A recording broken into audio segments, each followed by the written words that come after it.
All right. So has anybody had a chance to get on and just see that we have the new forms? Yes. So, okay, great. Awesome. All right. So 20 on the 15th. The 15th, I guess, was Tuesday or Wednesday. They threw them out onto MLS. We did have a class last week, just kind of anticipating that this would happen. We knew that they were coming out. Of course, NEFAR didn't bother to say when, but so all of a sudden it was like, well, hello. So I felt like we were well prepared, which was a nice thing. So it's good. So the real very positive thing about this is, of all the forms, there are only about 9 that had major changes. The majority of the other forms didn't have any major changes, and the most changes, of course, came to the purchase and sale agreement. We're not going to talk about the listing agreement because the listing agreement hasn't changed yet. Why? The listing agreement is monitored through MLS.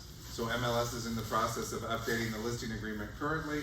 I would imagine the new listing agreements or new listing paperwork, like your listing agreements, like your buyer agreements, those will probably be updated in about 6 months. So we'll have another opportunity to get together and talk about updates from listing on the listing side. On the sales side, of course, that's all the NEFAR stuff, and those are the documents we're going to talk about. I'm going to give you a little bit of a review of what were some of the changes and how they kind of impacted the documents. Then we'll open up the documents, which is the packet that you have. You actually have the red line version. The red line version that you have in the packet here is a little different from the red line, the purchase and sale agreement red line version in the packet is slightly different from the red line version on MLS. The difference is what you have is you not only have the red line version in your packet with the red lines, you actually have descriptors on the right hand side. So you'll see a little bit of the changes that came through when they were discussing what was going on with the purchase and sale agreement. So it's slightly different. Are they the same? Yes, they're the same.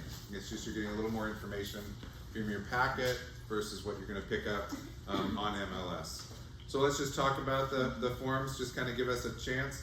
No changes, which is really nice. I'm sorry, I shouldn't say no changes, because what you will see on all of these forms will be a date change in the lower right-hand corner. The date change is reflective of the update of the form. So when we update forms, what we do is change the date, so you know the revision date in the bottom right-hand corner. So you should be using forms from 2/22. Is the form that's dated 6/20 still viable? Absolutely, it's still viable. Is the one dated 2/2012 still viable? Yes, it is still viable. So every 3 years the forms get reviewed and updated. So that's what you're seeing right now is the forms that were reviewed roughly 2019, that were released in 2020. We're now reviewing those, changing those. In all of these forms, good thing is not a lot of changes other than the pretty much the date in the lower right hand corner. That's not to say that you won't see some red lines if you go through the entire red line packet.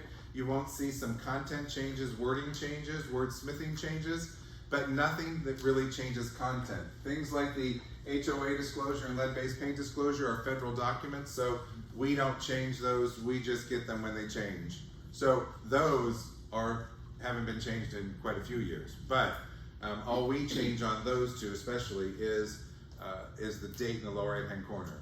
If you go on to NEFAR, or when you go on to NEFAR and you click on forms and you click on NEFAR documents, you'll see the whole list of documents come up. The first 2 will be your red line versions, the purchase and sale agreement red line version and the addenda red line version. You'll see both of those in there. So you feel free to open them up, peruse through them, make sure that you're feeling comfortable, scan them, especially documents that you use on a regular basis if they fall into this. But I will tell you that after reviewing all these, no major changes to any of these documents. No major changes. Again, maybe a word here or there, some wordsmithing, but nothing major to any of these documents. So are there any questions on these documents or questions that you can think of about why we wouldn't update them, or something that you see here that you use regularly that you're like you were concerned that they were going to change something, or comfortable with no changes? So you don't have to do anything. That's a good thing, right? You just have to be aware and remember that you have to use some of these documents. Please don't forget to use these. A big one, sorry, just as a sidebar, a big one that has started to come up again that had gone away is the continued marketing addendum. The continued marketing addendum, does everybody remember what the status is in MLS for continued marketing addendum? First right of refusal. So, first right of refusal, if you see FROR in MLS, in our MLS, there's usually a continued marketing addendum attached to the transaction or to the contract that currently exists on that property. Continued marketing addendum states seller can continue to market the property. They have a contract on it. If the buyer, whatever the contingency is for the buyer, most frequently that they have to sell their own home, if the buyer, the current buyer in buyer position number 1, as the buyer under contract, if the seller receives another offer, negotiates that offer to contract, they notify the buyer that is buyer 1, and buyer 1 has a certain amount of time, 12, 24, 48 hours to remove their contingency and perform, or they go away and the seller works with number 2. In this market, I know it's crazy. I'm kind of surprised that we are not more frequently using the continued marketing addendum, or excuse me, yeah, the continued marketing addendum or first right of refusal, because what it does is it puts a contractual obligation to buyer 1, so that rather than just hanging out there and having a backup 1 or a backup 2 or backup 3, it forces the buyer and the seller to remove aside number 1 and move to number 2 within the 24-hour window. So I'm kind of surprised that we aren't using that a little bit more, only because it would hold the buyer to an obligation to perform and still allow the seller to negotiate on a contract and then push buyer 1 away if buyer 1's not going to perform or if it's going to be a longer timeline. So as we see properties come on and off the market and the adjustments in our inventory, you may want to look at that if you haven't had a chance to, or see if it's appropriate for your strategy on your listing, or when you're working with a buyer who may have when you're trying to come up with unique ways to differentiate your offer, it may help the seller feel like they have less, either less liability or less time off the market, because you're putting a timeline to when not only would the buyer have to perform, but the seller's opportunity to say, go away, I'm going to work with these people over here, rather than being in backup positions, especially for your buyers, and having to wait until something happens. So think about that one. Designated sales associate, we really don't use that a lot. More commercial. Repair replacement treatment's pretty much the same. Just, outlining what repairs you want. The seller financing versus occupied. We'll take a look at, there's a couple of things in the seller financing for sale. We find a lot of agents trying to write occupancy agreements. In other words, to occupy prior to closing or to occupy after closing, seller versus buyer. Please do not do that. Please have the attorney write something up. We don't have documents that cover that. So please just make sure that you're taking a look at that. Lead-based paint, just as a reminder, lead-based paint, if you make an error on the lead-based paint addendum, $5,000 per error, up to a maximum of $45,000. So when we're harassing you about your lead-based paint addendum on a house built before 1978, that's why. We don't want to have to pass through a $30,000 or $40,000 fine to you on your monthly bill, right? Hi, just pay us $15,000. So we really watch those very closely. Be careful on those. Multiple offer notice. If you haven't seen in app files, we have put procedures for working with multiple offers that we request that we request you follow, just a process of notifying. Remember, when it comes to disclosure on multiple offers, if you're on the listing side, what are your obligations to disclose multiple offers as the listing associate? When do you have an obligation? If you're asked. If you're asked, and the listing agreement gives you permission from the seller. Right, so the two caveats to requiring disclosure on multiple offers: must be asked, and the seller must give permission. The seller already gives permission in the listing agreement, so the only other thing is to be asked. So remember, if you're on the side of the buyer, you're working with the buyer in the process, please don't forget to ask so that you know. If you're on the selling side, know that already the seller has given you the right to, and if asked, you are obligated to disclose.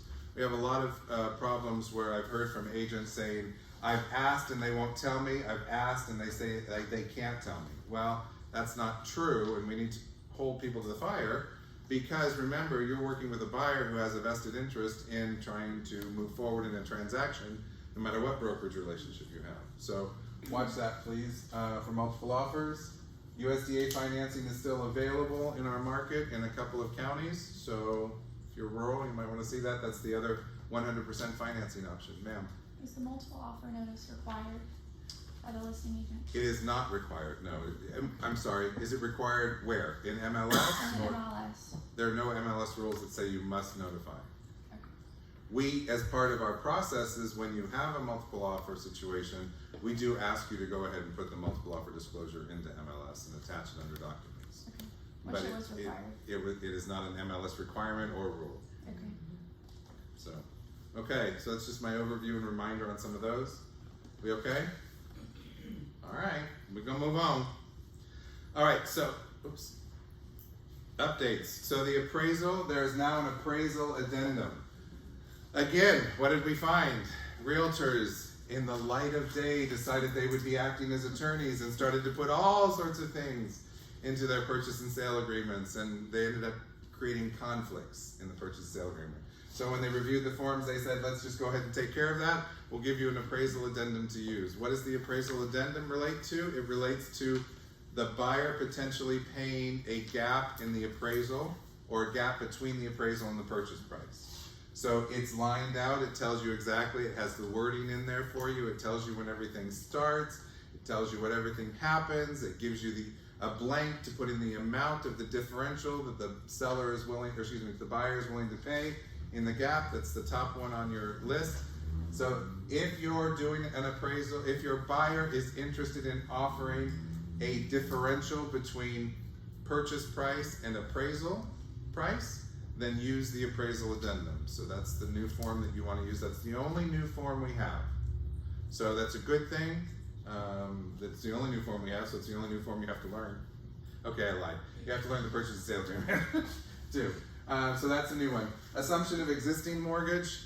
There are still the opportunities for assumption. The wording in that changed a little bit to make it a little more specific, so that one is in there also in your packet. Backup addendum, clarification on the backup addendum. It was confusing the way the wording was, so you'll see that that's much easier to use. The community development district disclosure, that was clarified also in its wording. And then the exploratory addendum, it is no longer a lockbox addendum, it is a super lockbox addendum. Why do you think we changed that? So you can track it. So we can track it via use the super lockbox so you can track, absolutely. But why did we change it from a lockbox addendum to a super lockbox addendum?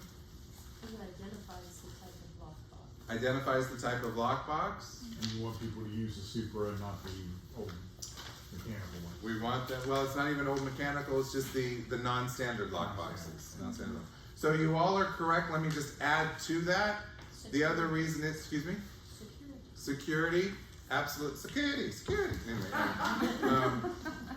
so the only reason, the other part of it is that there is a slight bit of insurance that goes along with the super lockboxes, and by having the lockbox addendum say lockbox addendum, it indicated that we potentially had that insurance that would go over to non-standard lockboxes. It doesn't. It only covers the standard Supra lockboxes. So that's part of the reason it was changed, and the verbiage in that was changed also. Notice of termination, that's been clarified a little bit, despite the fact that it continues to have the extensive, long title. On the lockbox thing, so if we are, for whatever reason, using a non-standard one, Right. we don't have to have them signed? You don't have to have them signed. Okay. Yeah. Well, actually, I take that back. You do, because in the listing agreement it says, are you using yes or no? So then you would still have to have them acknowledge the super But it's lockbox. okay for them to sign one that says Super iBox, even though they won't use Super iBox? Well, no, and then this is what happens, yeah. So the other reason we want you to have them sign the super, the question is, do they not have to sign the super lockbox addendum if you're using a non-standard lockbox? For example, an investor house that's not in great shape that nobody's living in. And people are coming in and out, workers or something like that. Right, where workers might be coming in and out. We still want the seller to acknowledge what a super lockbox does, just like some of our other disclosures. And because the seller has to identify yes or no or acknowledge their choice, we want to make sure that they're aware of what the lockbox does. So yeah, we would still require that. Good question. The purchase and sale agreement has the major changes. I'm actually real excited about a couple of the changes in the purchase and sale agreement. And then the seller's property disclosure, right? It doesn't take me much, right? If I'm excited about a purchase and sale agreement. That's really sad. I'm so sad that I shared that. Anyway. Okay, so. And the 20 people here will tell, right? Sure. All right, the appraisal form, the appraisal addendum, summary of what changes are. So this is a new form. Please review it. The red line addendum, you're like, well, if this is a new form, why are there all these red marks on here? Because you can see the changes that took place. So this is where they started, this is what they changed, this is what they eliminated, this is how they ended up. So that is a new form. It does require the buyer to provide written proof of the appraised value. So if by chance the appraisal comes in low, there is an obligation to provide proof that that appraisal was low. Best way to do that, provide the appraisal, right? You should be able to do that. That should be disclosed to the buyer. It identifies a specific amount to be paid over the appraised value. So this is that gap that we're talking about. Really watch that, because what we had was people saying they'd be willing to pay, $10,000 over, then the seller had no minimum. People weren't talking to the seller about the fact that there should be a minimum. So this does give the seller the option to say at some point also, no, I'm not going below this price. So it's more of a bilateral agreement rather than what we were seeing executed or written into paragraph 17 of the purchase and sale agreement tended to be a little more one-sided. We'll pay a gap of $10,000 over the appraised value. Well, you've got a $400,000 house, the appraised value is $320,000, now they're paying $330,000, and the seller's like, well, wait a minute, I didn't agree to go that low. Well, if you didn't put a base on it, you did. So it does allow that base, or it covers the seller in that too. It sets the purchase price as a limit. It places the overage to be paid, and it's added as monies to be due at closing. So it now outlines that rather than not being identified where those monies are coming from or where they're going to. This is the reason that we're also having, I think, what we should be doing is probably asking the buyer, when they are agreeing to pay an appraisal gap, they need to be able to prove those proof of funds also, right? They may be saying proof of funds for their loan, which is great, but once you get into an appraisal gap situation, we need to make sure that we know how that's going to be covered, because if all of a sudden the bank denies the loan or they try to pull out because they don't have the money, how are we managing that? So you do have to hold them to, so this does say that the monies will be paid at closing. Sir? On the gap, as a lender, we, and our underwriting requires that proof, so that if you communicate with your lender, we can tell you whether or not they have the ability to meet that Perfect. obligation. Good. Double check. So yeah, so a great way to check. And we should all be in charge with the lender, touch with the lenders anyway, right? Whether we're on the buyer or listing side. So, good point, thank you. Seller is not forced to close at the revised purchase price. So if it ends up being this low value, it does allow the seller to have an opportunity to get out. But the buyer can still pay that gap. Okay. Questions on that?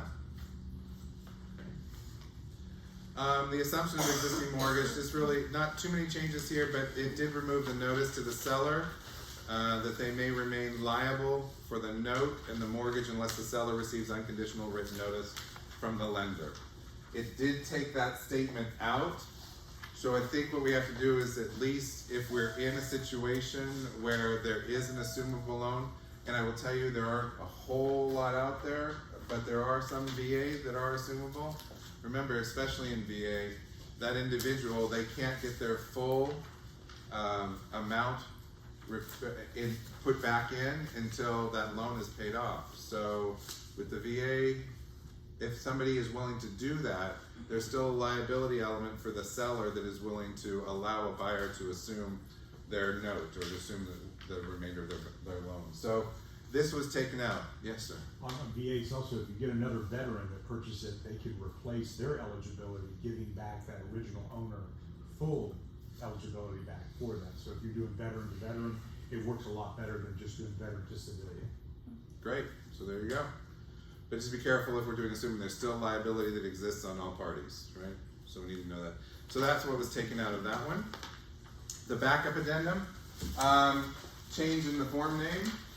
little bit. Backup addendum, there used to be a blank there, right? It identifies the backup as the purchase and sale agreement and the number. So you used to have to try and figure out, well, where am I really the backup, or am I the one that's in first position, or how does this all work? So this just says, look, I'm in the backup position number 1, or I'm in the backup position number 2, and so that makes it a little bit easier to manage and work with.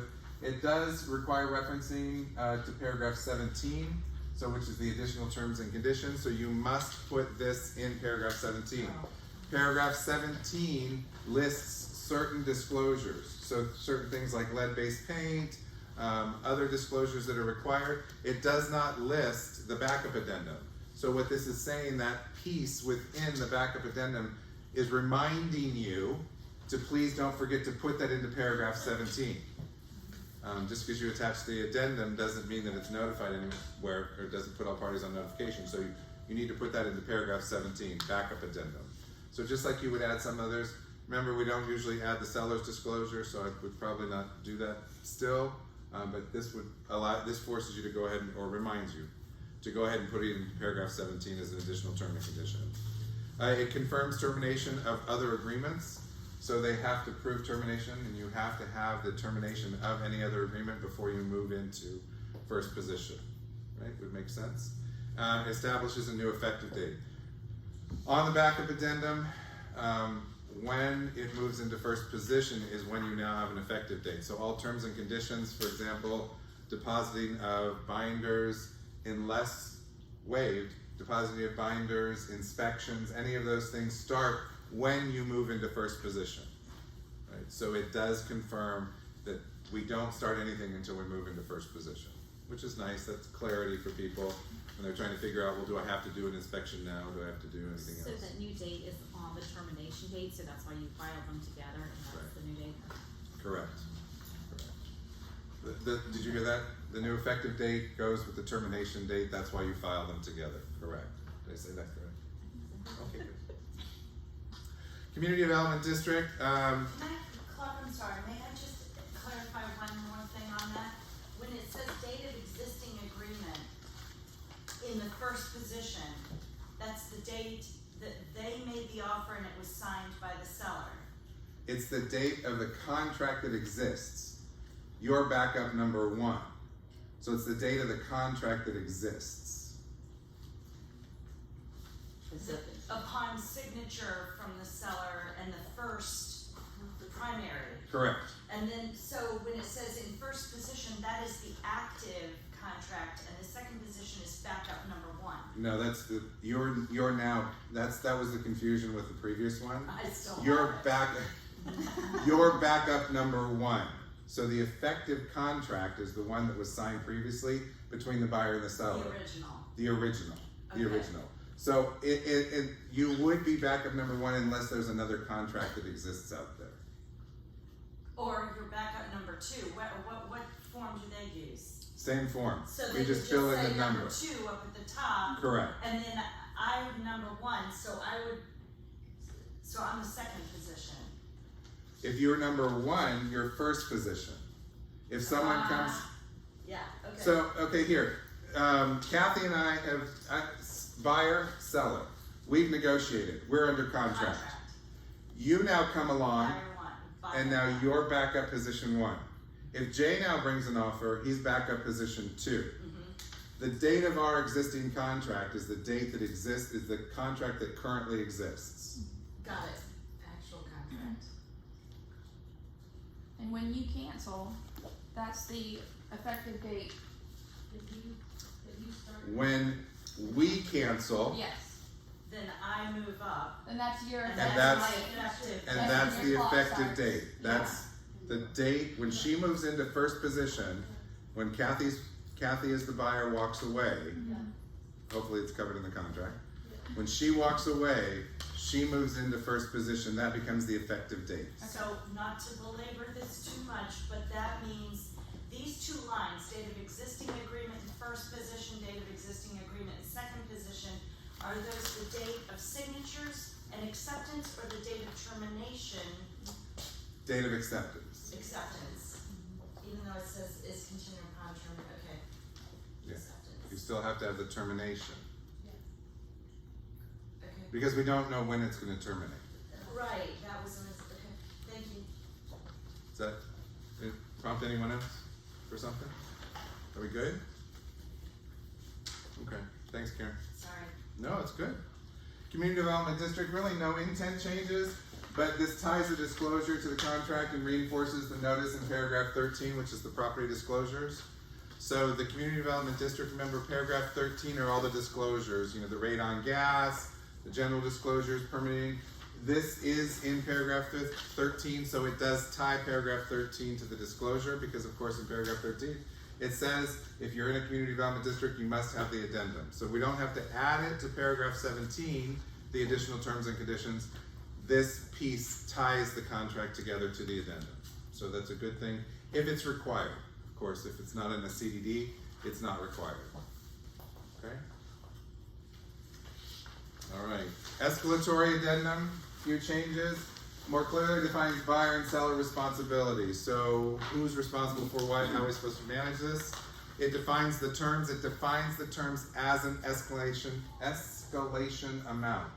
So what it does is it says that this is the amount and then this is the escalation amount. Can't say that this morning.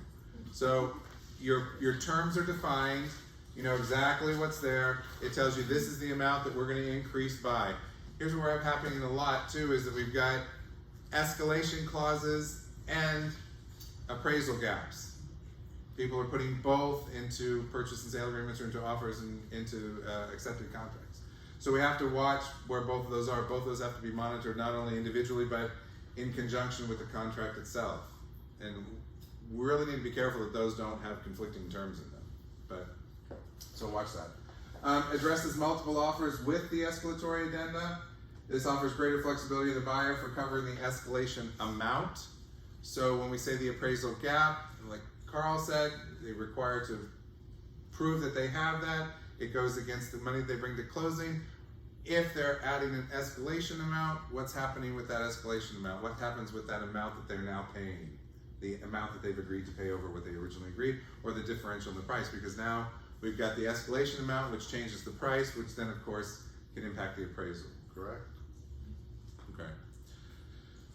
Sets the maximum price within the agreement and explains the escalatory addendum with the pros and challenges for both the buyer and the seller. So they've done a lot of clarification on this one to make sure everybody knows. You'll see that section down there where it looks a little smaller print with the buyers and the sellers information. And then it does require an additional agreement. So now you've got the signature and then you've got the second signature sets, right? So that everybody's agreeing to that. It looks like it's, I think, 2 pages on your red line version. It does end up being 1 page.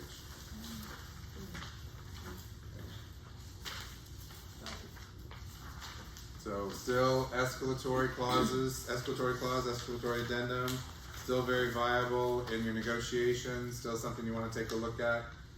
Does it make sense, right? Does a seller have to accept escalatory addenda? No. If they get a bunch with escalatory addendum, can they, with notification to all parties, remove the escalatory addendum? Yeah. Sure. As long as they notify all parties. Everybody has to be notified. They're making a change. So good. Supra iBox lockbox addendum. Supra iBox lockbox addendum. All right. Revise the previous lockbox addendum to be specific to the Supra iBox. We talked a little bit about why that's the case. Further clarifies that only board members may use Supra iBox lockboxes. Just as I know that none of you do this, but just as a reminder, your phones, I mean, why you would let someone else have your phone, because I mean, it's like, should be attached to you with glue, right? But our lockboxes are to only be used by you, not by somebody using your phone with your code, right? This is the other reason that it was changed to the iBox Supra lockbox addendum, is because we found that there are still a lot of realtors giving out codes to non-standard lockboxes. Not a good practice. In theory or in reality, either way. So I just watch it. This is for the Supra iBox lockbox addenda, so that was finally changed. No, I'm trying to get to the point where I can actually say it without stumbling. Notice of termination, I like that they put this in there, you know, they tell us that you can step away for any reason during the first 10 days at your sole and absolute discretion, and then the notice of termination had a reason, and it didn't say if applicable. So they did add if applicable to that. Why did I add that to this as a small or as a minor review? Excuse me, because we get a lot of questions on, do I have to put a reason in? Well, now you'll know, it says if applicable, you don't have to put a reason in. So if it's within that first 10 days, you don't have to put a reason in. Because why? 10 days, it's your inspection period, unless the number of days is changed based on what you fill in the blank. And you can get out of your sole and absolute discretion. Here's something that came up just the other day that relates back to this. So let's use default number of days, 10 for the inspection period. Then we have how many days? 7 to negotiate, right? Repairs and replacements. I used to always say that, well, in the previous version, in 2 previous versions, it said if they can't come to agreement, it becomes null and void. It created more of a bilateral opportunity that a seller could actually initiate the dissolution of the contract. The way the 7 days are written right now, it's 7 full days. 7 full days. Excuse me? So 8th day. Well, here's the thing. The 7 full days, the 7 days to negotiate, the seller can't initiate the termination. Sorry, it doesn't provide for the seller initiating the termination. It also doesn't require a buyer to initiate a termination. So if a buyer and seller can't come to agreement, let's say we're in that 7-day window, and on day 2, we all realize, y'all, this ain't gonna work. It's not gonna happen. And we say, okay, great, let's go ahead and cancel this contract, release everybody, nobody's got hard feelings, they just want out. Technically, if you did that on day 3, the buyer initiated the release of contract, the seller signed it, so everybody thought they could walk away. In that 4-day window, if the buyer changed their mind, they could hold the seller to an obligation to move forward in the contract. It's a solid 7-day window. Notice there's that 3 additional days that the buyer has the right to make the decision to remove themselves from the contract or move forward without any repairs being done. So please note it is a 7 solid days. Now, if your buyer and seller agree to walk away and everybody seems to be happy and the binder is released, I'm sure you're probably okay, but just know that it is a 7-day window. Technically, even the buyer can't initiate the release during that 7-day window. Everyone's supposed to have those total 7 days. So There's no need, really, to cancel. not until you get to the end of it. Not until you get to the end of it. Now, also, just slight difference, and for your head's sake, because I know we're getting a lot more FAR-BAR offers or offers written on FAR-BAR purchase and sale agreements.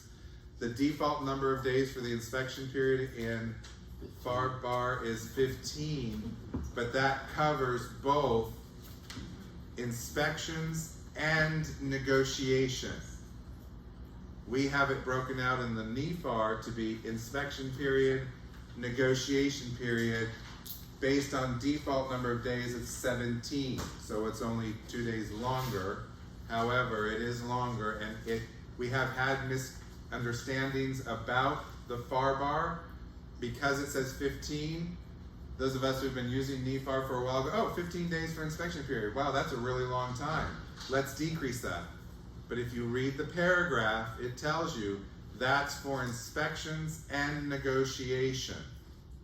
So your 15 days, your default 15 days in FAR-BAR is inspections and negotiations. NEFAR, 10 days inspection default, 7 days solid for negotiation. So watch those.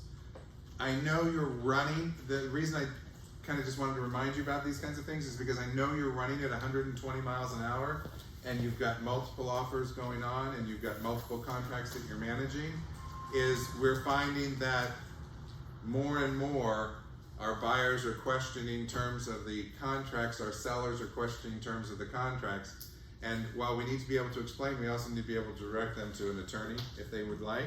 But we need to understand those pieces because they're looking to us to at least help interpret what's there without being an attorney, right?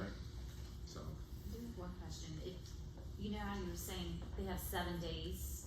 So if you were the listing agent, you have to wait that full 7 days even though you know that it's gonna be terminated to put it back on the market? yes. Okay. The question was, do you, as the listing agent, do you have to wait the 7 days in order to put the house on the market? Despite the fact that the buyer and the seller know we're not going anywhere? Yes, you have to wait the 7 days to put the house back on the market. If they terminate within the inspection period, the answer would be no. You could put it right back on the market. But that's if they terminate within the inspection period. Default number of days, 10, unless you've adjusted it. So if you adjusted it to 8, then they would have to terminate within that 8 and you could put the house right back on the market. Right? Release everybody and put the house right back on the market. I know it's a lot, right? But the better we understand it, the easier it makes our life a little bit. Purchase and sale agreement. Yay, we're up to 12 pages. It's not a contest? I thought it was a contest. It was a contest. Other states have 15. I mean, come on, we're falling behind. No, so yeah, we're up to 12 pages. You no longer need to identify the marital status at the onset of the offer. You do not have to identify the marital status of the buyer or the seller at the onset of writing the offer. You still do need to identify marital status on now page 12 of the purchase and sale agreement where they sign. You still must identify their marital status when they sign. But at the onset, you do not. The seller financing has been removed from paragraph 1. Any amount financed should be identified as a lump sum, further detail in paragraph 2, and necessary addenda. So if a seller is providing financing, it no longer has to be identified on page 1 in your amount. Not that it doesn't have to be identified, the amount doesn't have to be identified. The amount has to be in the loan, and then you would have a seller addendum to cover a portion of the amount that they're borrowing, right? So whatever amount that the lender is, or excuse me, the seller is providing. The appraisal is not reflected in paragraph 2 and is part of loan approval period. So we are now putting more conditions on appraisal. If you were looking at the system before, if you were looking at the purchase sale agreement before, paragraph 2 was the only place that there was an appraisal addendum. Or that paragraph 2 was the appraisal addendum, really. It was the piece that said if it doesn't appraise, they can get out. We've now added it over to the loan approval period. So it's tied back to them getting loan approval, and it's mentioned a few more times so that everybody understands what's going on with the appraisal. You're fine. Remember that if the contract is not canceled prior to the end of the loan approval period, financing is no longer a reason for defaulting. I should say financing is no longer a reason to pull out, or you can't use loan approval period to back out. So there used to be a 5-day window after the loan approval period that the buyer could actually still request an extension on the loan approval period. That doesn't exist anymore. So if I'm asking for 30 days and my buyer doesn't have approval by day 25, I need to be submitting a request to extend the loan approval period, which in many cases means you may have to extend the closing also.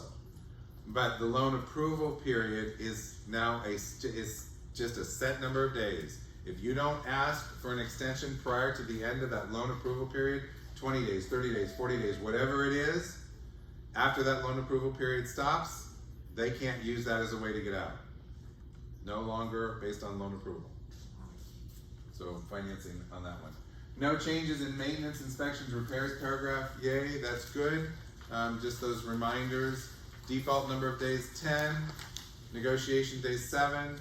Still additional 3 days. So in the NEFAR purchase and sale agreement, we're looking at a total of nearly 20 days off of the market. So just in this market where things change so quickly, I mean, you see properties come off the market, go back on the market, come back off the market. What's going on? Remember, buyers are now making multiple offers on properties going under contract for multiple properties, right? And then pulling out within the inspection period. I'll just say within the inspection period, whatever that's defined as. So just watch that for your seller. Make sure the buyer knows what their responsibilities are. And please, please, please do not, I've had this question, please do not apply one binder to multiple properties. If I have a buyer who's gone under contract on 3 properties, I need 3 different binders. So we have to make sure our buyers understand that. Sometimes our buyers think, well, if I give one binder, it applies to whatever one I'm under contract for, right? No, it applies to one property. A binder is tied to a property address. So please watch that. If you're working with someone and they do go under contract on multiple properties, they are required to put multiple binders down. If they back out within the inspection period, that doesn't mean that because they back out within the inspection period that they didn't have to put their binder down. They had to perform on the terms of the binder based on what that was, not just the inspection period. So watch that, please. We've had some confusion on that. More so on the buyer side than on you agent side, but that's just a piece to look at. Added the loan approval as a requirement to automatically extend the closing based on CFPB guidelines. So you know in the purchase and sale agreement, there are times when your closing is automatically extended. Do you have to get an amendment if it's automatically extended? If it's automatically extended, you don't have to get an amendment. Would I recommend you get an amendment? Absolutely. It's clarity for all parties involved. But they've added loan approval, so if you extend your loan approval period, it can automatically extend the time for closing. A reduction in the time from 10 days to 7 days for automatic closing extension based on CFPB guidelines. When the CFPB, Consumer Financial Protection Bureau, when it first came in about 9, almost 11 years ago now, I guess, what it said was, look, if there's a difference of, I think it's more than 0.5% in what was disclosed when the buyer made their application and when we're about ready to close, if the difference in their annual percentage rate is more than 0.5%, the lender must redisclose. They must send them a notice. The buyer must have time to review it, sign it, and send that back acknowledging the change. So what the lenders did was get smart and go ahead and say, look, if you come in front of me, we can get this taken care of now. So it's not become an issue. A bunch of us freaked out when this first came in because we thought, oh no, there's going to be these extensions and closings. We have to do everything within 3 days after closing, occupancy 3 days after closing. But the lenders have been fabulous about taking care of that. So they reduced it from 10 to 7 days. Still, your lenders are amazing, and they bring the people in, counsel them, and usually within 24 to 48 hours, if there is that differential, you're usually pretty good. So it's not a problem anymore, but it was reduced in the timeline. Expansion of the seller representation related to permits in property disclosure. Permitting, we're finding more and more issues related to permitting, folks. More and more issues related to permitting. Now, in Duval County and most of our accompanying counties or close by counties, contiguous, that's the word, contiguous counties, they have initiated the automatic closing of open permits after a period of time. However, you still should be checking your permits. Most of the inspectors that are out there, home inspectors that are out there, are doing some sort of a permit check, but it's probably our job to just check permits if there are any open ones out there, or just to check and see when things were done, roofs, ACs, that kind of thing, to make sure that they were done when they were done. But permitting is a big issue. We have a lot of people who are taking advantage of the market, not taking advantage in a bad way, taking advantage of the market, buying, investing, fixing, flipping, so some of them are opting not to have things permitted, and your buyer needs to know that. You need to know that. So as a listing agent, you need to be asking the right questions, and as working with your buyer, you need to provide good information. Ma'am? What do we do if the buyer says, I don't care? If they didn't say, I don't care if it's not permitted. Okay, so then we would need to hold harmless to close. But I Okay. don't know if I don't know that it would. Just saying, I'm living it Yeah. as we speak, and it just doesn't, on the other hand, I had a guy buy a house in Arlington that cost him $63,000 to make the city happy. His options were to remove a master suite, owner suite, or, get all of these engineers, and it cost him $63,000 because it wasn't permitted. Right. Correct. come to find out later, there was a little bit of a spat going on with the city and this particular person. So that had a little something to do with it, but that's how far they can go. Yeah. They Oh, yeah. they can, do anything they want to do really as far as making you satisfy the city, Sure. so. Oh, But yeah. my buyers have told me on a separate situation, oh, we don't care. I'm like, no, seriously, this was not permitted, and they're like, okay, well, we don't care. Well, I mean, I would believe that the seller in a case like that would want to hold harmless so that the buyers can't go. I know we would want to hold harmless that says we disclosed Okay. that there were issues with permitting and the buyers electing to move forward. We would want that as a brokerage. However, I would think, I mean, I can't speak for the seller, obviously, but I would believe that a seller, knowing they didn't permit and the buyer understanding that there were no permits, would want to have some sort of a hold harmless. But that's up to them and their brokerage. Wouldn't it affect the loan with the mortgage company? Is there? No, Carl, would permitting affect the loan? No, sir, it wouldn't, but it may affect insurance, which affect getting the loan. Yeah, so Wait, say that again. everything impacts the other, right?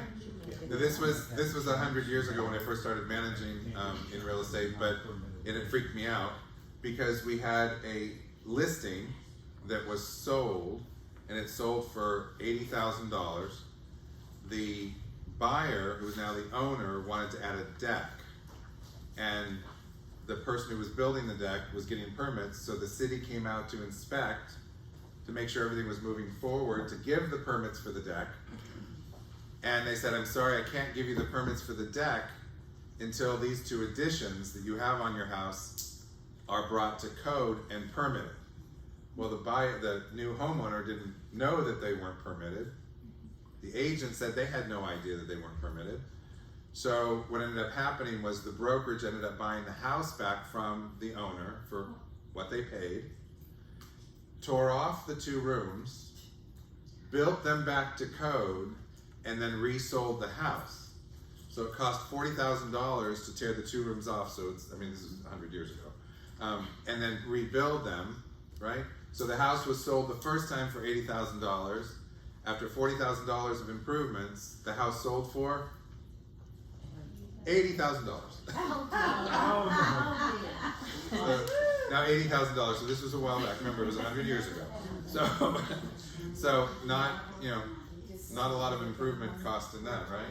So permitting is a big deal. I'll tell you what I tell everybody is that if there's an improvement that's made in your home that has a value of $25 or more, it is supposed to be permitted.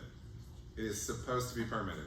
So when you change out, bless you, when you change out your ceiling light for a ceiling fan, that is supposed to be permitted, right? Oh, come on.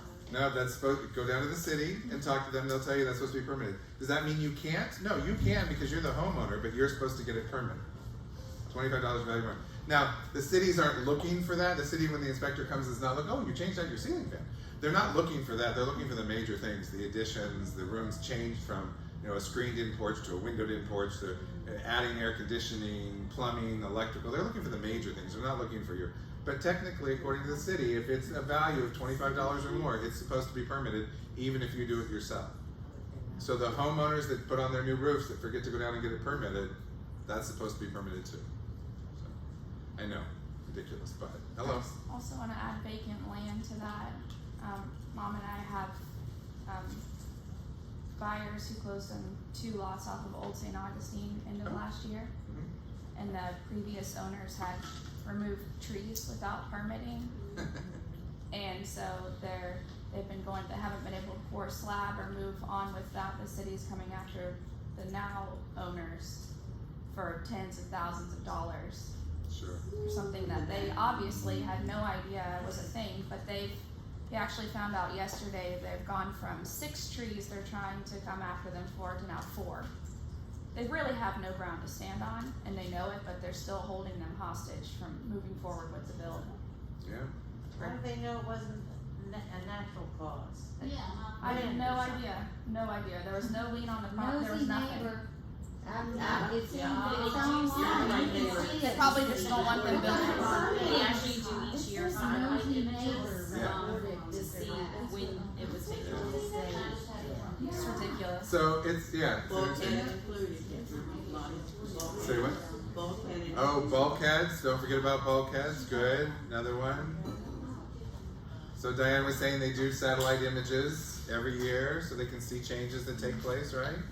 I mean, they called me about coming out to see my house and say, oh, can we go into your carriage house to see if it has a kitchen? They wanted to increase my tax base. I'm like, you can't go in, but you can look in the window, there's no kitchen. I mean, you know, I don't care, but you ain't going in, and I'm not there, so have at it, but you ain't going in. So yeah, so it was like, increase my tax base, yeah. Yeah, and a microwave does not constitute a kitchen. Yeah, good point. When I had some windows, One second. I'm sorry, 1 second, guys, we got something going on. when I Kim? had windows installed, they were $4,900 and I had a permit pulled. And then when they were finished, the city permitting office said they don't go back out and close out the permit unless it's 5,000 or more. Oh, So that was interesting. So they were saying, She- you're eating, okay. Kathy was eating, so we're gonna tell Kathy again. She had windows put in $4,900 worth, had a permit pulled. City said they don't come out to close the permit unless it's $5,000 or more. And that's good to know, because a lot of times you'll find an open permit that raises red flags. Right. That apparently doesn't mean. So then, Kim, did you have to close the permit? No, they just leave it like that. They Oh, said, go okay. ahead and take your Okay, sticker so off. then it will automatically close, okay. Okay, That's good to know. But it will close. Does it time out and then it closes? It will It's show on the still- file that it's the closed? permit will probably still show open, however, I called and told them it was done, they just said, we don't close those unless it's 5,000.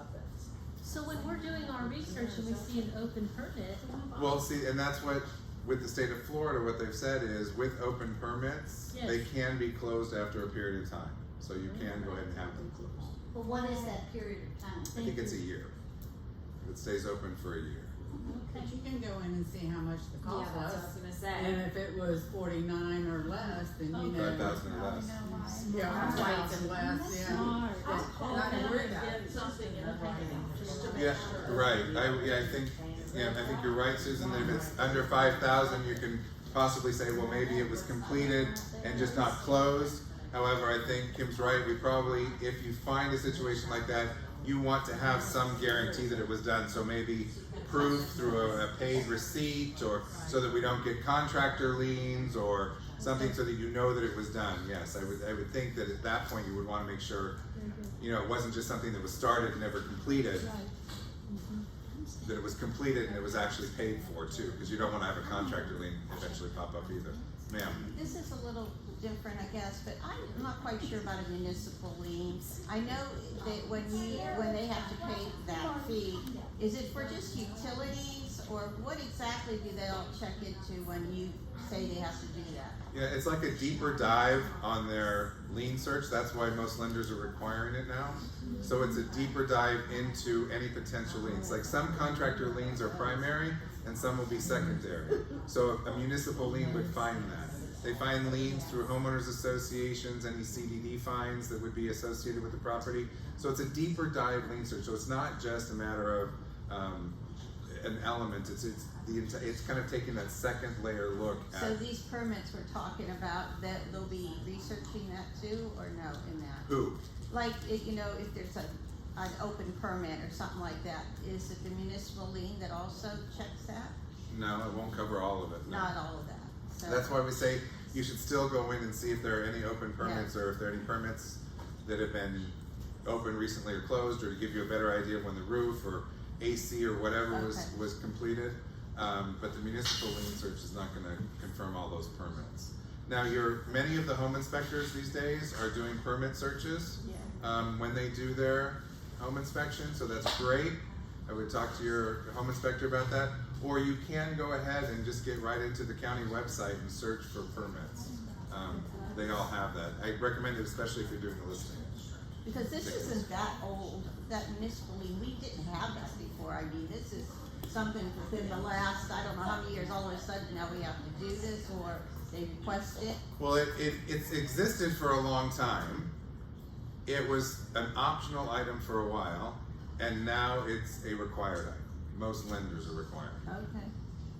So, and it used to be that the buyer was responsible for paying for it. Now either party can pay for it. So in paragraphs 7 and 8, you'll see it's on both sides. You just have to check whoever's going to pay for it.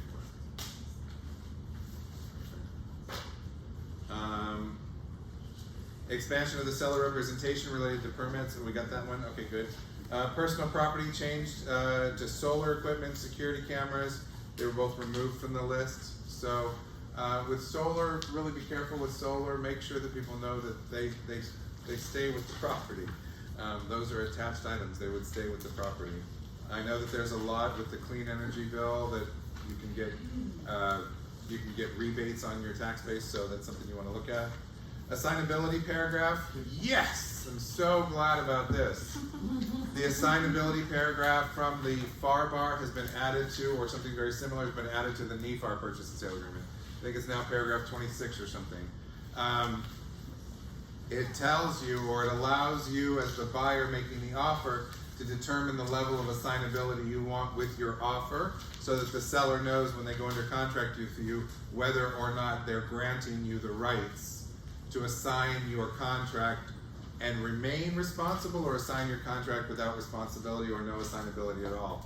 So I'm loving that this is here, because the NEFAR purchase and sale agreement was automatically assignable. Paragraph 1 made it automatically assignable. So there was no requirement that the seller had to be notified if the buyer chose to assign their rights in the contract to somebody else.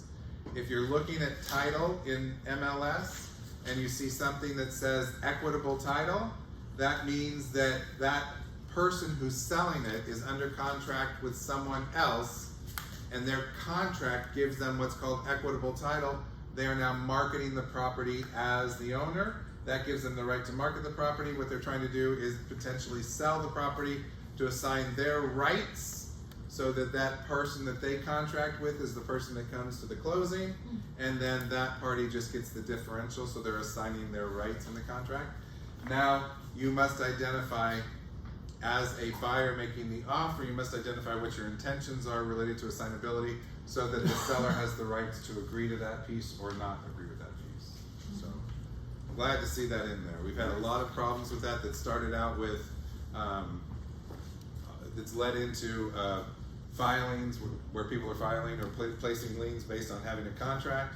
So, I think it's paragraph 26. Page 11. It is. Paragraph 26, Carl. Going back to the solar comment, if I may, it's, we're seeing more and more of those come into play here in Florida, but some are, your seller has to pay them off before you can transfer title, if they carry out a second mortgage against the house to pay for the solar panels. And then there's some that are transferable with the house, and the lease or the loan is transferable, and we have to put that new payment into their debt to income ratios. So if you have someone with solar panels, we need to really investigate what the terms of either their loan or lease on those panels will be. So just like Just like security systems. Yeah. security systems, water softener systems, solar systems. So start to put those into your brain about, are they owned, are they leased? Remember PACE? That's been pulled out of the purchase and sale agreement now. But the whole PACE, which was related to clean energy, which was related to home improvements that were then financed over time and attached as an ad valorem tax onto the property, so that then had to be paid when the property closed. And what we had is sellers who thought that they were going to be able to make money, and now ended up in a short sale situation because of not only the amount that had been attached to the property, but the interest, more so, that had caused them to go over not only what they had originally agreed to pay, but push them from a traditional sale into a short sale. So start thinking about those all in the same way. Yes? And in that same vein, what's happening as well is people that took advantage of the non-payment of the mortgage during the pandemic, and they have on their credit report that their balance on their mortgage is X, but then we ask for the payoff, and they go, oh, it's Y, because those 6 months you didn't pay, we're now dumping onto the payoff, and sometimes it also creates a short sale situation. Forbearance. Yeah, right, forbearance. Melody, did you have that question? No, that was it. Okay. I thought I saw something before that. Ann? No? Okay, great.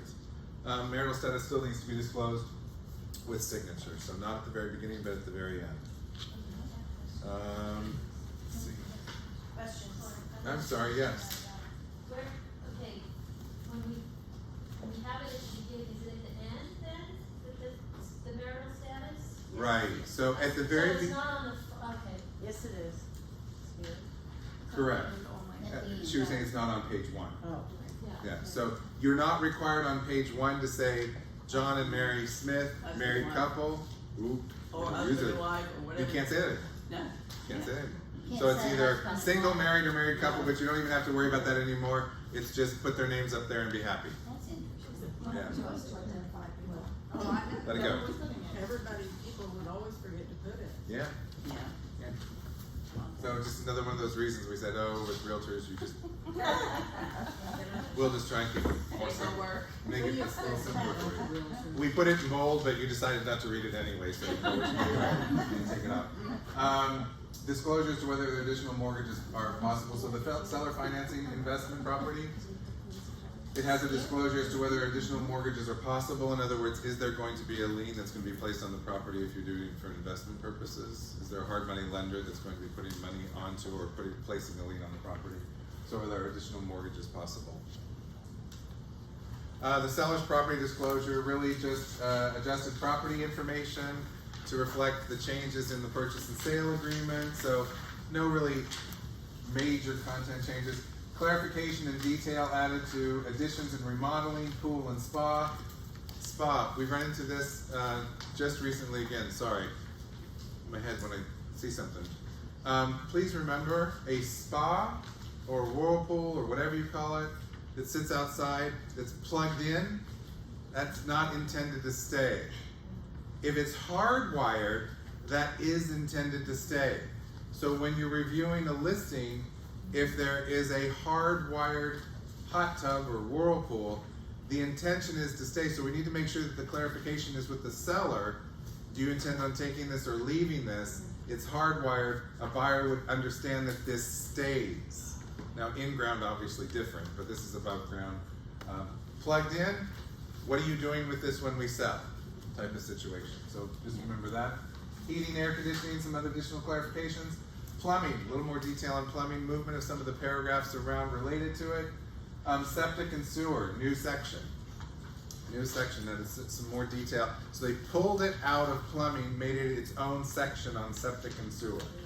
So gotta answer those questions on septic and sewer. If you're listing a property and they haven't pumped it, wow, we're getting fog. And they haven't pumped it out in the last 10 years, it's probably not a bad idea to talk to them about pumping it out or be prepared to pump it out. So as part of the process. Flood zone info, so that's included in there. Just as a reminder, every property in the state of Florida is in a flood zone. It's just, do you need flood insurance or do you not, sir? On the sewer, when the buyer does their inspection on the septic tank, they have to pump it then, so No, we but wanna yeah. have our sellers have to pump Yeah. it if the buyer's gonna have to do it when they do the inspection. Even if it's been pumped a month before, they're gonna make you pump it again. Are they really? Yes, They it's do happened. not, they do not. That's what that my experience I has just been. had it, they do not. No, the inspectors are gonna make you pump it again so that they can see the whole thing. Inspectors, Cause it fills up within a month. Inspectors? Not required. Septic You can't, I mean, they can't, I don't know. The Is this septic a, tank inspection requires a pumping. so if they had a septic tank, When the buyer does their septic tank inspection, if they opt to do one, which Uh-huh. they should, Yeah. then it will be pumped then. So to advise our sellers to pump it now, knowing that the buyer's probably Gonna have to do it gonna again. have to do it anyway, it would save our sellers money. I guess I'm confused. So you're telling me that a septic inspection, in order to inspect it, they're requiring that it be pumped? At the day of. Then it's not operating if you pump it. No, they're gonna pump it and then they're gonna inspect it and then they're gonna put it all back together. I mean, so why pay twice to get it pumped? Right. Yeah. Seller shouldn't. Okay, It's part of the septic I'd like to inspection. get additional clarification on that. If that's a standard thing that that septic inspectors are requiring a pump to inspect? That's why I'm having a harder time getting inspections, because they don't have enough trucks that can Pump. pump, Right. Okay. cause they're like So- 3 months out. It's a All right, freebie for the. So then if they have, my observation would be if they have a septic system and all inspectors require pumping prior to inspection, then the seller wouldn't, I would think, Wouldn't need to. not. But I'd like to get a better clarification on the inspections. I mean, where I am these days, it's all septic, and we have a lot of inspections that go without being pumped and then required as part of the negotiation between the buyer and the seller. So I need to get better clarification as to if this is a standard element that all, or the majority of septic inspectors are requiring. So if you'll email me a couple of names that I can just call. Excuse me? Duck Rooter. So they require it too? I've had them do it, they require it. Okay, and Yeah, you were using, everybody pretty much They requires very it. expensive. I've never Okay. used so let me make sure we get good information, not that you aren't giving me good information, but we have a disparity in information, so let's make sure we get information and I get that information back out to you, okay? For clarification. Clark, I'm confused with the seller's property disclosure. We talked about this. As a listing agent, should I show this at all? And then get buyers and sellers, I mean, that's what this addendum says to do. But I'm confused with this, you know? So, we ask you to get a seller's property disclosure completed by the seller. Mm-hmm, As a company, we ask you to do that when taking the listing. okay. If you put it onto MLS, absolutely, that's fine, then it's there for the buyer to review. If you have one and the buyer requests it, then of course provide it, and they can acknowledge it. What we're trying to avoid is a disclosure is solely an individual's memory at a point in time. That's right, that's what we were doing. So the concerns that we have are that, or that have been expressed to us from the lending side, is if you put a seller's disclosure into a purchase and sale agreement as a requirement, of course, any element of a contract must be provided to all interested parties. This includes the loan officer, the underwriter, the appraiser, the whomever. All documents have to be provided. And the experience that we've gained, or the information we've gained from our lenders is that, and our preferred lenders, and of course correct me, is that oftentimes that seller's disclosure, because it's a memory of one point in time, can be good. It can also be misleading.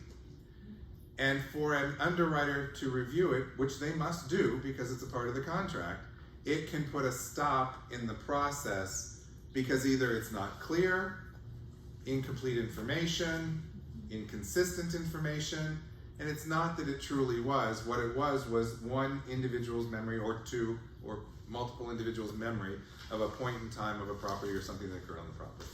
So the information is good for you as a listing agent to have, so that if there is a red flag to you, you have steps, or you may have steps that you would like to use to address those concerns.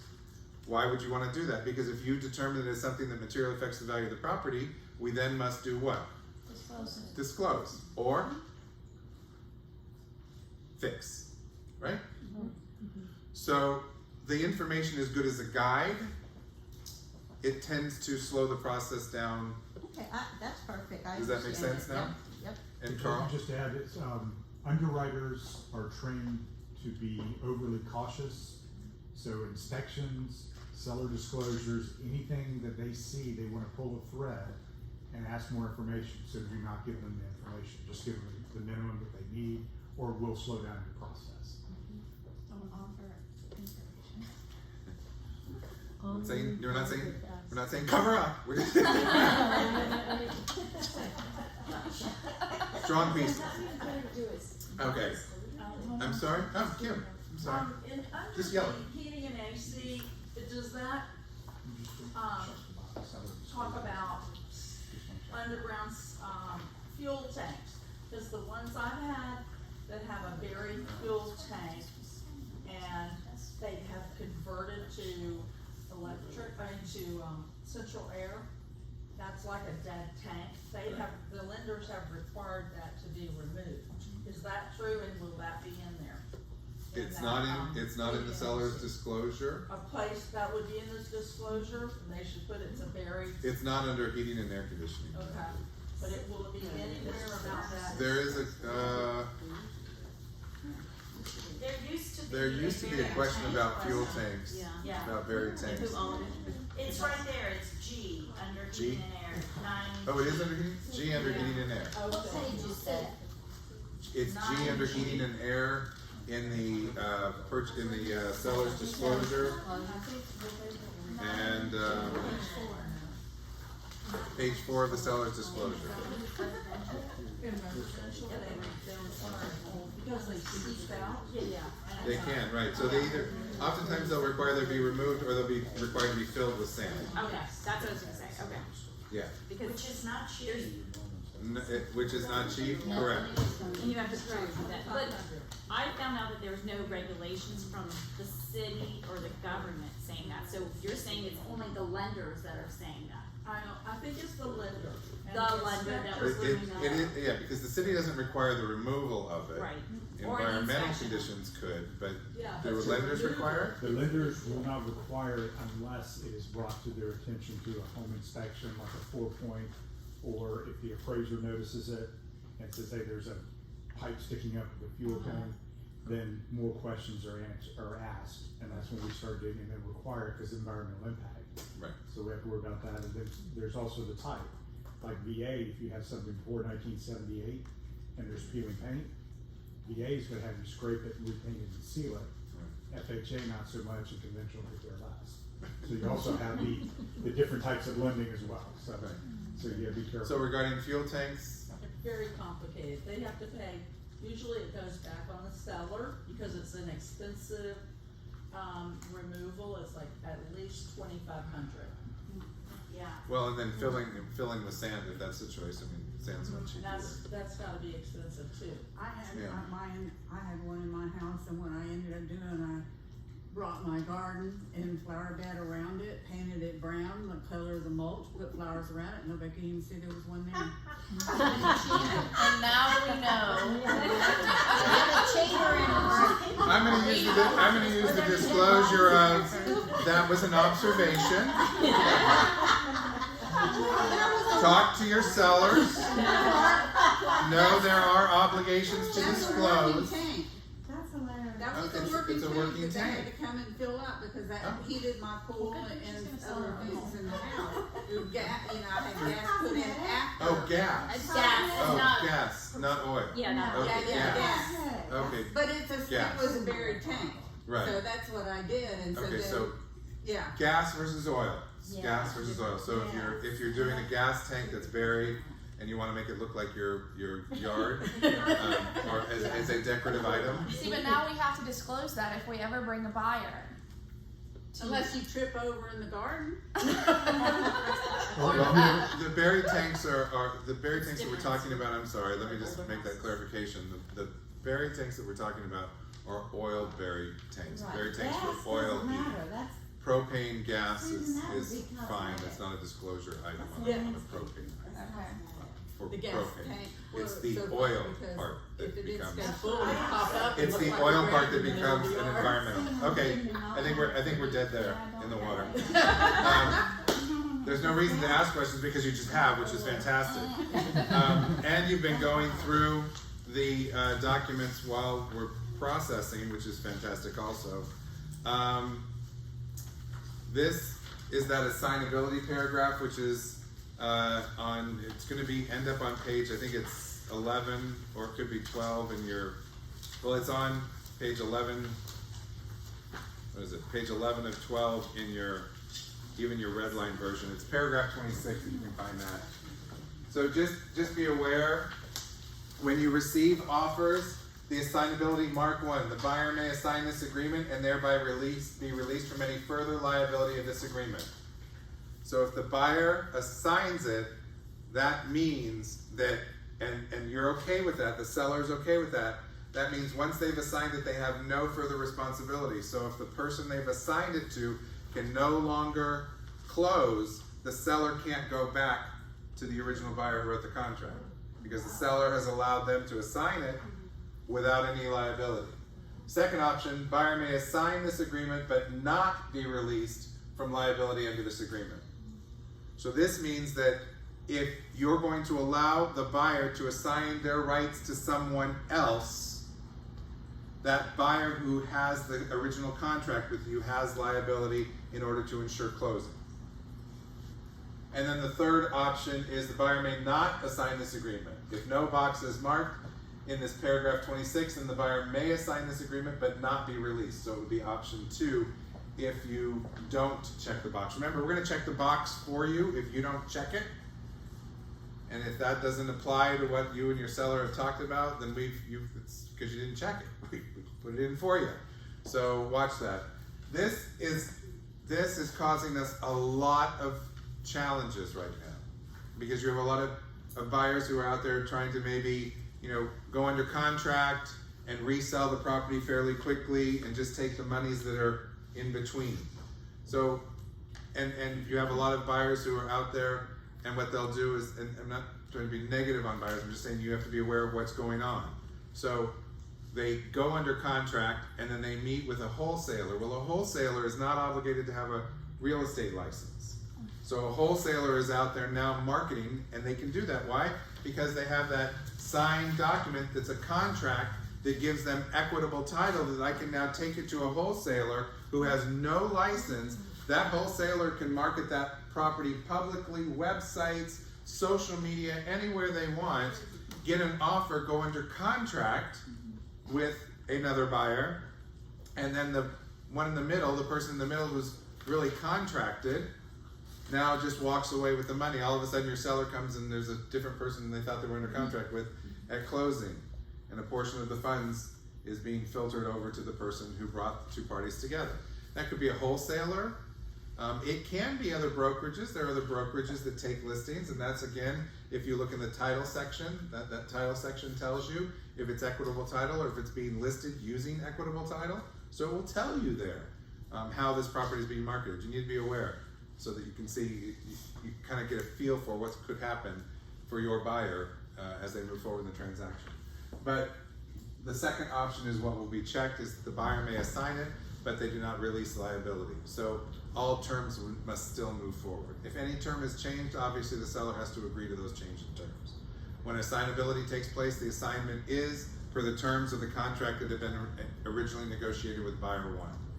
So if any of those terms change, an extension in approval, an extension in closing, a change in repairs, a change in inspection period, any change would spark the responsibility of the seller to acknowledge those changes and agree to those changes. They can't make those changes without the seller agreeing to them. So if at any point they change the contract that was assigned to them, the seller must agree to those changes. At that point, the seller could potentially go ahead and cancel the contract. So that's that big one. I'm sorry it's so far down there. I wish it was further up. I forgot to mention, you now can stop work at 7. We moved it back to 7 instead of 9. We were 7, and then we went 9, and then so I know all of you stop work at 7 already, right? Right. Yeah. 7. FERPTA, just remember, I just like saying it. I just wanted to say it, so I highlighted it. FERPTA. Anyway. Anything else that you saw as we were going through this that you wanted to talk about as we talked about it when we went through the summary? I know y'all were looking through it, and I appreciate that. Any questions that have come up so far?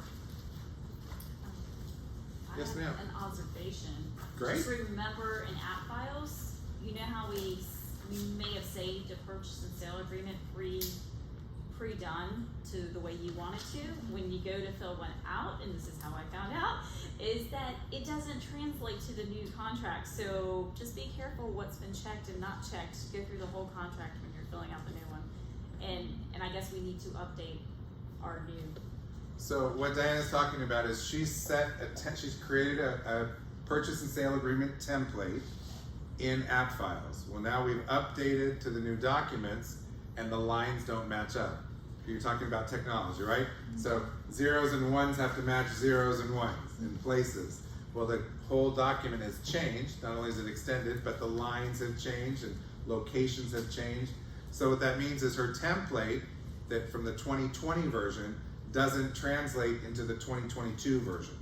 So you've got to, if you have saved a purchase and sale agreement template, you're okay on your listing, but if you've saved a purchase and sale agreement template, you're gonna have to go back in and create a new template and save that new template into your app files so that you can just pull up the template. updated in app files? Yep, Yes. all the new forms are in app files. They were there as of the 15th when they released them, which was great. So we appreciate that from Rick and from app files being prepared for it. We had submitted them hoping that they would be ready in time.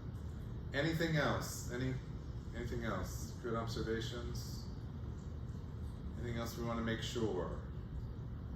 Permitting, just don't forget, seller represents the seller has no knowledge of any improvements or repairs made to the property which were made without proper permits or made pursuant to permits which have not been properly closed. Ma'am? Question on time of acceptance, Okay? the bottom of the, near the bottom of the passage. Mhm. So for instance, my mom and I submitted an offer last night that is, I guess gonna be withdrawn by 6 p.m. today. But the listing agent is now claiming there are multiple offers, miraculously. And so they're gonna be showing the property through the 31st. But if our offer is considered withdrawn by 6 p.m. this evening, either the seller needs to counter, decline, accept, or we need to write a new offer that is, Or extend. we need to write a new offer. You can extend your 31st. time to respond. And You what can, would, you can amend your offer okay, so that there is a new time to respond on the 1st. okay, so just an amendment and have And it, that actually could be done via email. The amendment and the extension could be done via email. like in the An body. acknowledgement, yeah, and you could take an email and send. So Okay. for something like this, you can send an email that says the buyer is requesting an extension in the time frame to respond, and they're willing to agree to a April 1st by 6 p.m. response time. Okay, But agents really aren't, they're not paying any attention to acceptance times. I mean, you might as well not even put one in there. yeah, Sometimes That's it been my runs over and they don't even. I don't disagree. I don't disagree. I think that, I mean, other agents aren't astute like yourself and acknowledge that this exists. So they just move past it rather than talk to you and say, look, we're not doing, so are you willing to extend? So that, if you are on the listing side and you receive an offer and the time frame to respond is prior to when you're presenting your offers, you need to go back to the other party and say, are you willing to keep your thing? Are you willing to keep your thing? Are you willing to keep your offer in play through the response time? If they say yes, I would cover that off in an email to assure. Otherwise, you are correct. So if this was, as of 6 p.m. today, your offer is withdrawn. yeah, Now, here's about that withdrawn, so I'm really glad you brought that up. So if it says withdrawn, it does not say null and void. okay, So if it's withdrawn, the offer is withdrawn, technically the offer is dead at the withdrawn time. However, can a seller now respond still? Absolutely they can. They can respond and say back to the buyer, so we've decided we might like to work with you. We're 24 hours late, but we might like to work with you. Are you still willing to work with us? If the buyer then says yes and moves forward to do the items to perform per the terms of the contract, then the contract is considered to be moving forward Okay. as an executed contract. So if I then, if the seller, if I'm the seller and I say to you, okay, it's, what's today? I don't even know, Friday. So it's Sunday and I say, hey, we'd like to work with you. And your buyer says, great, let me go ahead and deposit my money tomorrow. Once the buyer makes that action or acknowledges yes, in writing, then we're moving forward in an executed contract. okay, so they can revive the offer. They can Revive revive it, it. bring it back from the dead. Right, Yeah. but it is technically dead and Okay. withdrawn after that time, ma'am. But in that scenario, Friday, withdrawn, Sunday, resurrected, it's only resurrected and active once both parties sign. No, both parties have, yes, well, yes, the seller would have signed saying, are you still willing to work with me? So the seller, I may have signed on Friday, Yeah, but once she performs by making her deposit, she's acknowledged it, so we have our effective date as of the date I signed. and if the buyer chose rather to put an offer on another home and simply, they don't even, quite Yeah. frankly, have to respond saying no, thank you.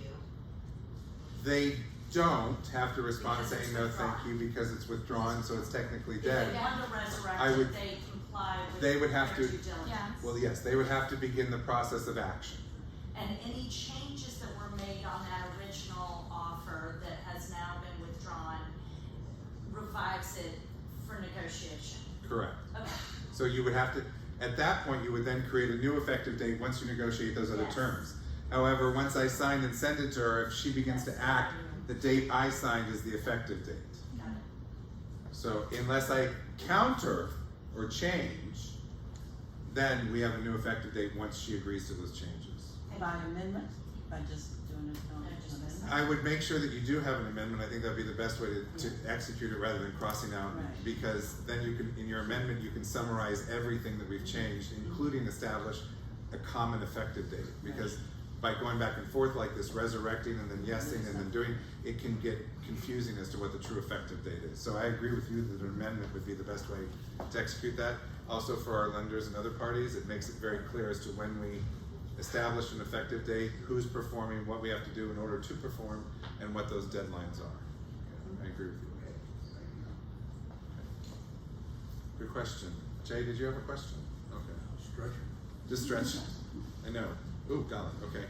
All right, hour and a half. All right, anything else? We started a few minutes late, but we ended even earlier. So, are we okay? All right, thank you guys for taking the time.